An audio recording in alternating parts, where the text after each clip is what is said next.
एक भालू जंगल से निकलकर आबादी की ओर आया और कुएं में गिर गया।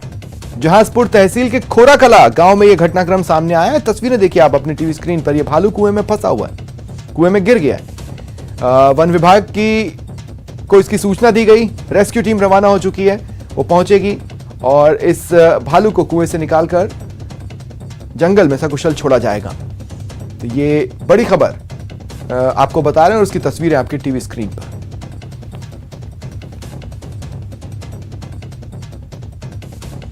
भालू ठीक है, छोटी मोटी चोट आई हो तो शायद आई हो, हालांकि बार बार वो कुएं से बाहर आने की कोशिशें कर रहा है। आप देख सकते हैं लगातार एक्टिव है, चल फिर रहा है, परेशान जरूर है, कुएं से बाहर आना चाहता है लेकिन संभव नहीं हो पा रहा। वन विभाग को सूचना दे दी गई है। उम्मीद की जानी चाहिए जल्द से जल्द वन विभाग की टीम इसे रेस्क्यू कर जंगल में छोड़ देगी।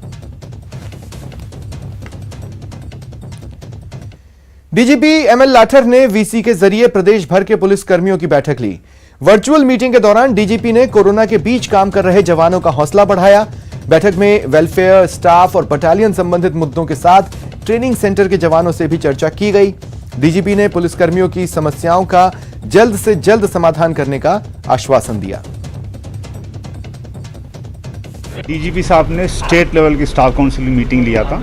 इसमें जो डिपार्टमेंट लेवल पे जो डिपार्टमेंट की इश्यूज रहता है, वेलफेयर संबंधी इश्यू है या स्टाफ संबंधी इश्यू है, और उसके बारे में राजस्थान के सभी जिलों से, सभी बटालियन, ट्रेनिंग सेंटर से, जो जवान से लेकर अधिकारी तक सभी ने अपने अपने बात उठाया। मुख्य रूप से ये इंटरनल इशू है, जो प्रमोशन संबंधी बातें, वेलफेयर संबंधी बातें, या कोई समस्या लोकल लेवल रहती है, बिल्डिंग की समस्या है, कोई मरम्मत की समस्या रहती है, ऐसा समस्या के बारे में।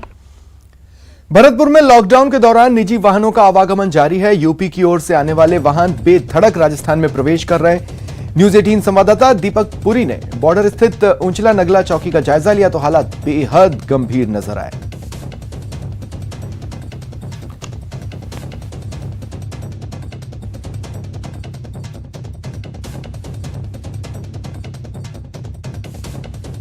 किया मुख्यमंत्री अशोक गहलोत बेहद ही कितने ही गंभीर नज़र आ रहे हों, लॉकडाउन लगा रहे हों, लेकिन धरातल पर स्थिति कुछ ऐसी है कि ये जो मैं खड़ा हूँ इस समय, ये उत्तर प्रदेश और राजस्थान की सीमा है। भरतपुर का चेक पोस्ट है, लेकिन यहाँ पर लॉकडाउन के समय वाहनों की आवाजाही पर बिल्कुल रोक नहीं है। बेधड़क वाहन आ जा रहे हैं, कोई पुलिस के बंदोबस्त नहीं है चेकिंग के लिए कि किस तरह वाहन आ रहे हैं। यूपी की तरफ से ज़्यादातर वाहन आ रहे हैं जो उत्तर प्रदेश की तरफ जा रहे हैं, कोई रोकथाम नहीं है। तो इस तरह लॉकडाउन की पालना प्रशासन किस तरह करा रहा है, ये रियलिटी चेक आप देख सकते हैं। किस तरह वाहन जा रहे हैं, दोपहिया वाहन चालक हैं वो निकल करके जा रहे हैं। ज़्यादातर लोग हैं उत्तर प्रदेश की तरफ से आ रहे हैं और राजस्थान में प्रवेश कर रहे हैं। साफ तौर पर तस्वीरों को देखकर आप अंदाज़ा लगा सकते हैं कि किस तरह प्रशासन सख्ती दिखा रहा है लॉकडाउन पर। बाजार की स्थिति भी ऐसी ही थी और जब हमने बॉर्डर का रियलिटी चेक किया तो बॉर्डर के हालातों को जाना तो बॉर्डर पर भी हमें ऐसे ही हालात दिखे। वाहनों के रोकने के लिए पुलिस की कोई बंदोबस्त व्यवस्था नज़र नहीं आई।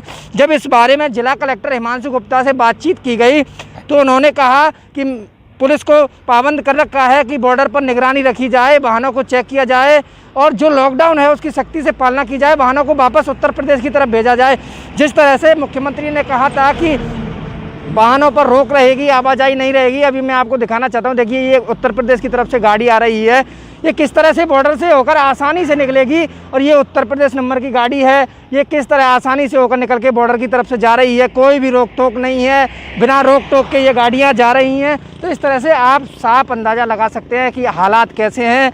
इन हालातों को मद्देनज़र रखते हुए प्रशासन को सख्ती करनी पड़ेगी, तब जाकर के कहीं कोरोना से निजात मिल पाएगी। कैमरा पर्सन मनीष कुमार के साथ दीपक पुरी, न्यूज़ 18 भरतपुर।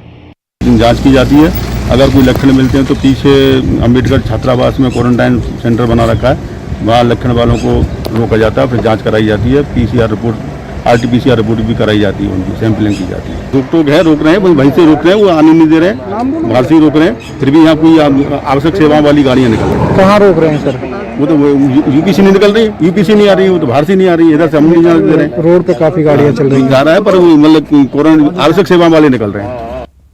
राजस्थान में सख्त लॉकडाउन की शुरुआत हो गई है। प्रदेश में अगले 2 सप्ताह कोरोना संक्रमण रोकने के लिए आवाजाही बंद रहेगी। जयपुर की चारदीवारी को पहले की तरह पैक कर दिया गया है। अजमेरी गेट पर हालात का जायजा लिया संवाददाता अरबाज अहमद ने। राजधानी जयपुर में एक बार फिर से लॉकडाउन की शुरुआत की गई है। पूरे प्रदेश के अंदर 10 से लेकर के 24 मई तक सख्त लॉकडाउन लगाया गया है। कोविड की दूसरी लहर से शहर की हिफाजत करने के लिए इस शहर को एक बार फिर से बख्तरबंद करने की कोशिश की जा रही है। मेरे पीछे आप अजमेरी गेट देख सकते हैं, जहां से जयपुर 0 किलोमीटर होता है। ये वो जगह है जहां पर जयपुर की एंट्री होती है। यहाँ पर ख़ास तौर पर ये जो ऐतिहासिक गेट बने हुए हैं, जिस परकेटे को यूनेस्को वर्ल्ड हेरिटेज जो है साइट होने का खिताब भी मिला है, वो आज भी एक बार फिर से जयपुर को लॉकडाउन करने में काफ़ी काम आ रही है। शहर को पूरी तरह से ढक दिया गया है। आप देख सकते हैं कि जैसे यहाँ पर बैरिकेड्स लगाए गए हैं, पुलिस की मुस्तैदी बढ़ा दी गई है, लोगों की आवाजाही पर कंट्रोल किया गया है। बहुत ही ज़्यादा इमरजेंसी ना हो तो किसी को यहाँ पर आने की इजाज़त नहीं दी जा रही है। ये जितने बैरिकेड्स इस तरफ लगाए हुए हैं शहर को रोकने के लिए, उतने इस तरफ भी लगाए हुए हैं ताकि एमआई रोड की तरफ से भी कोई मूवमेंट इस तरफ ना हो। लेकिन आप देख सकते हैं कि जो लॉकडाउन पहले लगा था, जिस तरह का लॉकडाउन पहले था, जैसा माहौल पहला था, वैसा ही माहौल बनाने की कोशिश की जा रही है। क्योंकि कोविड की दूसरी लहर बहुत ज़्यादा खतरनाक है, इसके नतीजे बहुत ज़्यादा खतरनाक आ रहे हैं। जो लोग भी यहाँ पर शहर में दाखिल होने की कोशिश कर रहे हैं, आने की कोशिश कर रहे हैं, उनसे गहन पूछताछ की जा रही है। बिना वजह किसी को एंट्री नहीं दी जा रही है। कोशिश यही है जो कोरोना संक्रमण की चैन है उसको तोड़ा जाए और लोगों को संक्रमण से बचाया जाए। कोविड के जो हालात हैं वो सबके सामने है। राजधानी जयपुर में रोज़ाना 4 से 5 हज़ार केसेज आ रहे हैं। ऐसे में जो इमरजेंसी का काम करने वाले हैं, नर्सिंग स्टाफ वाले हैं, मीडिया वाले हैं, केवल उन्हीं लोगों को इजाज़त दी जा रही है कि वो मूवमेंट करें।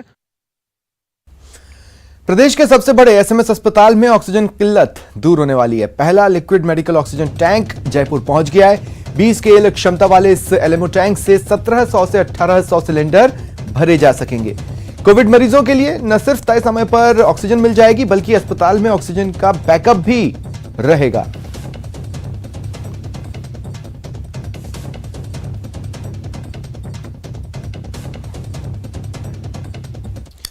बीजेपी ने पाक विस्थापित परिवारों के लिए वैक्सीनेशन की मांग की है। बीजेपी विधायक वासुदेव देवनानी ने इस संबंध में केंद्रीय गृह मंत्री अमित शाह और मुख्यमंत्री अशोक गहलोत को पत्र लिखा। देवनानी ने कहा कि आधार कार्ड के अभाव में वैक्सीनेशन न हो पाना ठीक नहीं है। सरकार कोई वैकल्पिक व्यवस्था कर उनके जीवन को बचाने का विकल्प तलाश करे।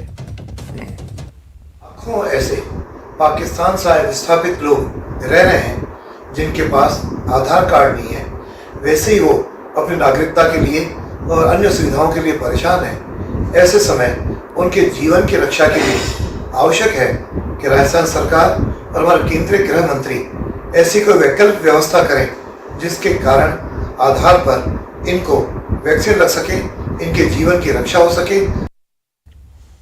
समाज के रहबरों को जब अफसरों के सामने हाथ जोड़ना पड़ जाए, आमरण अनशन की चेतावनी देनी पड़ जाए, तो हालत की नजाकत समझी जा सकती है। चूरू कलेक्ट्रेट में भी ऐसा ही हुआ। कहर बरकरार, सिस्टम लाचार, जिम्मेदारों से राठौड़ का सवाल, बीमार व्यवस्था का इलाज कब? व्यवस्था को नहीं सुधरी तो मैं यहाँ इस कलेक्टर साहब के दफ्तर में इस जगह पर आमरण अनशन में बैठा हूँ। और ये चाहे इसको स्टंट मान लेना, चाहे इसको दर्द मान लेना, और मेरा बैठने का मतलब है पूरे राजस्थान के अंदर ये सारी खबरें जाना, फिर लोग हमें मेरे पर तो आरोप लगाए कि मैं राजनीति कर रहा हूँ और मैं दुखी होकर बैठूंगा। बस अब बहुत हुआ, अब और नहीं। या तो बीमार चिकित्सा व्यवस्था को दुरुस्त करो या आमरण अनशन के लिए तैयार रहो। व्यवस्था को नहीं सुधरी तो मैं यहाँ इस कलेक्टर साहब के दफ्तर में इस जगह पर आमरण अनशन में बैठा हूँ। और ये चाहे इसको स्टंट मान लेना, चाहे इसको दर्द मान लेना, और मेरा बैठने का मतलब है पूरे राजस्थान के अंदर ये सारी खबरें जाना, फिर लोग हमें मेरे पर तो आरोप लगाए कि मैं राजनीति कर रहा हूँ और मैं दुखी होकर बैठूंगा। चूरू के राजकीय भरतिया अस्पताल की अव्यवस्था मरीजों की जान पर भारी पड़ रही है, उन्हें अकाल मृत्यु के मुंह में धकेल रही है, जिससे जिले की चौतरफा आलोचना हो रही है। इस व्यवस्था को दुरुस्त करने के लिए कलेक्ट्रेट में जिले की दशा सुधारने वाले और जयपुर से आए 2 अफसर बैठे और समस्या के समाधान की कोशिश शुरू की। सुधार की मांग को लेकर विधानसभा में उपनेता प्रतिपक्ष और पूर्व चिकित्सा मंत्री राजेंद्र राठौड़ चिकित्सा अधिकारियों के सामने हाथ जोड़ते नजर आए।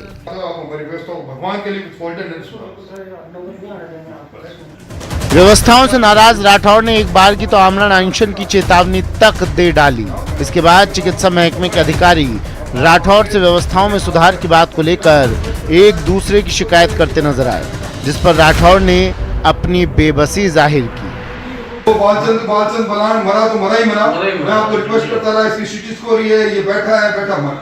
वो मंजू देवी मरी तो मरी, मैं आपको कहता रहा ले लो अंदर, ले लो भगवान के ले लो, उसका सिटी मरी। ऐसा थोड़ी होता है यार। चूरू में ओपीडी टाइम में डॉक्टर घर पर मरीज देख रहे हैं। ऐसे में कोविड डेडिकेटेड राजकीय भरतिया अस्पताल में अभी तक कोरोना ओपीडी तक शुरू नहीं हो पाई है। और तो और इमरजेंसी में एक एक बेड पर 2-2 मरीजों का इलाज हो रहा है। बहरहाल बैठक के बाद राठौर और कलेक्टर काफी आश्वस्त नजर आए। कोरोना ओपीडी भी निश्चित तौर पर चलेगी, कोरोना बेड कैपेसिटी भी बढ़ेगी और पेरिफेरी के अंदर जो भी हॉस्पिटल है उनके अंदर भी बेड बढ़ेगी। अभी देखिए निर्णय चल रहा है, उसमें जो भी होगा अभी बैठ के उसके बारे में निर्णय किया जाएगा। भरतिया अस्पताल में पहले जैसे हमने एक गार्डन में कोरोना ओपीडी चलाई थी, उसी तरीके से कोरोना ओपीडी चलाई जाए ताकि लोगों को राहत दी जा सके।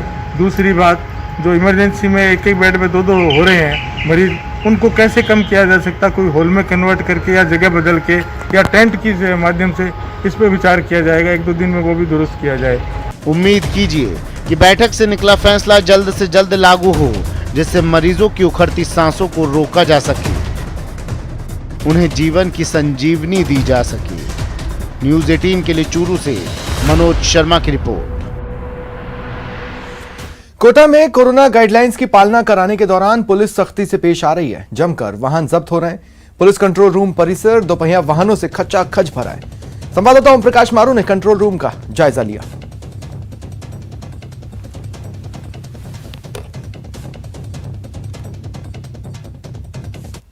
से पालना करवाने के लिए कोटा शहर पुलिस अलग अलग इलाकों में नाकाबंदी कर जो अनावश्यक रूप से घूम रहे हैं उन लोगों के खिलाफ न केवल कार्रवाई कर रही है बल्कि वाहनों को जब्त भी कर रही है। अप्रैल माह में पुलिस ने 2500 से अधिक वाहनों को जब्त किया है। ये आप देख सकते हैं कंट्रोल रूम में, जहाँ जो वाहन जब्त हुए हैं पुलिस द्वारा वहाँ यहाँ रखवाए गए हैं। पूरा कंट्रोल रूम खचाखच गाड़ियों से भरा है, वाहनों से भरा हुआ है। एक महीने में 2500 अप्रैल माह में वाहनों को जब्त करने के बाद लगातार कार्रवाई चल रही है और प्रतिदिन औसतन 150 से 200 वाहन जब्त हो रहे हैं। वाहनों की खचाखच भरने के बाद में ये स्थिति आ रही है कि लोगों को वाहन ढूंढने में भी काफ़ी परेशानियों का सामना करना पड़ रहा है। एक शख्स है जिनसे अपन बात करते हैं। आप बताइए, वाहन समय पे मिल गया था आपको यहाँ पर? आज मतलब मेरे को थोड़ा ध्यान था, पर ढूंढने में थोड़ा टाइम लगता है ना, और निकालने में वगैरह। यहाँ आप देख सकते हैं बहुत सारे ऐसे लोग भी यहाँ जो आते हैं, वाहनों को तलाशने में भी काफ़ी समय लग जाता है। ये वाहनों से खचाखच भरा हुआ कंट्रोल रूम है। लगातार पुलिस कार्रवाई कर रही है। जो अनावश्यक घूम रहे हैं वाहनों को जब्त कर रही है और उनके चालान काट रही है और उन वाहनों को, दुपहिया वाहनों को यहाँ आकर कंट्रोल रूम में रखी रही है। ये कंट्रोल रूम पूरा जो आप देख सकते हैं, ये पूरा वाहनों से भरा है। फिलहाल इतना ही। नमस्कार।